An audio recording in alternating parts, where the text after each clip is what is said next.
रेला रे पुरुवारी अरे गुमुटी रे मजनुआ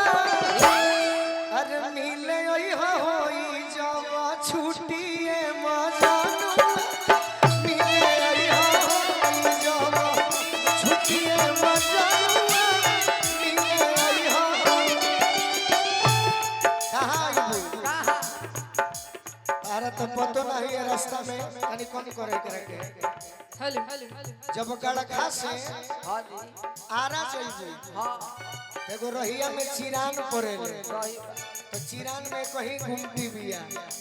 ओई जे गोलू राजा से भेंट हो जाई रेला रे पुरुवारी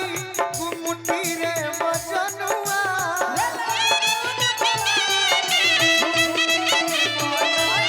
ये तो कमी बाकी देवरा और ताके लागेले कुछ ना ना हे ने मोबाइल चलाता उनको मिले ओई हो होई जब छुट्टिए मजनुआ मिले ओई हो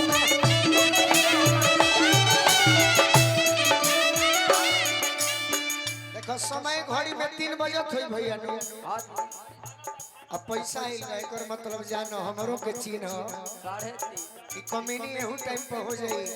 बाकी मिल कर रहबू तबे न दिल में रहबू सही प्रमोद भैया आशीर्वाद देले बानी हां हां चिन्हे के होई तो कैसे चिन्हबू कैसे चिन्हबू और सकुटी से अइबो ना और सकुटी से अइबो ना ए दीपिका होते ड्यूटी से छुट्टी उजर सकुटी से अइबो ना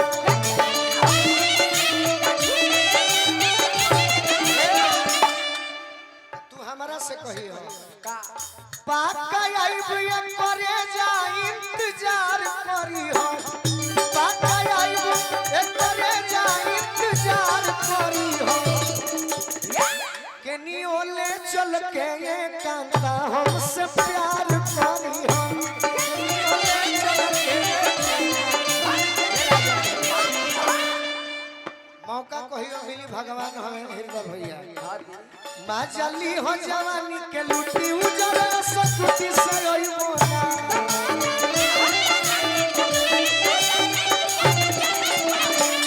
माँ जली हो जवानी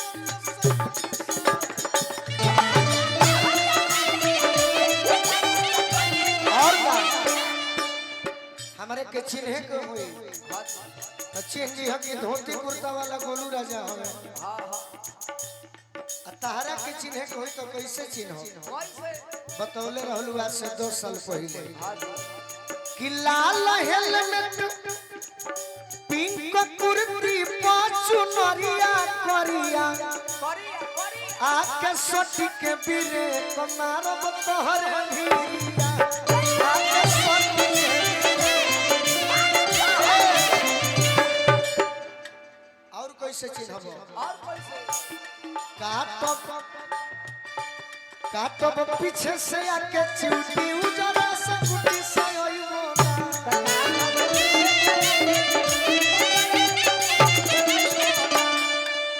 झूठ ना कहे के बड़ी अच्छा गायिका होई हां जी मनबो करेली बचपन से बहुत सुंदर एक दिन हमारा से सपना में कहली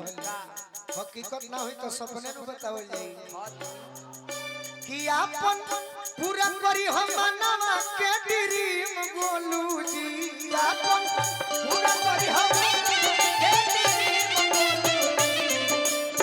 कहियो भेंट होई तो हां जी चिखी हो चुसी हो होई जवानी आइसक्रीम गोलू जी चिखी हो चुसी हो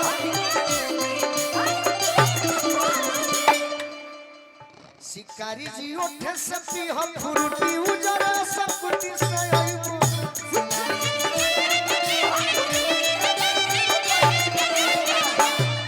अब कह मात्र 10 मिनट क्या बात है लेकिन रौरा इतना अच्छा बात जैसे कि तू बोले एकरा के बेचारा के दबा देलू है एक कोनो बात नहीं के बोल दबाई वाला कौन ना ना ऐसा कोनो बात गीत संगीत में होला लोग का देखेला कि कौना गीत से मजा आवता कि ना का भाई हम दबावे के पर्पस से ना गइनी हम तो एंजॉयमेंट के पर्पस से और गइनी सही तरह तुम रोइले के चिंता बे करा हमर दुलरू आप अपना स्किल लेकर बैठो ना यार